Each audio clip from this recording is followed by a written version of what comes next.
Nakita niyo na ba yung bagong pakulo ng GCash?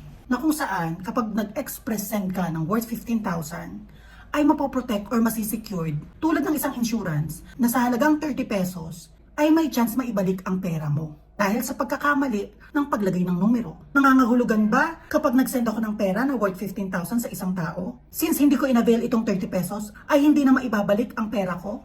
Kasi hindi ako secured at hindi ako protected ng insurance na ito. Nangangahulugan din na sa mga taong hindi ka-GCash outlet na ginagamit ang personal account nila para sa mga maliliit na negosyo para kumita ng kauntian, ay nabawasan na rin ang kita nila ng 30 pesos.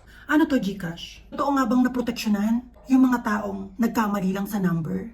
Mas marami ang unprotected dahil hindi nag-avail ng 30 pesos insurance para maproteksyonan ang pag-send ng pera. Kahit mag-report sa inyo at kahit may laman yung account ng taong napag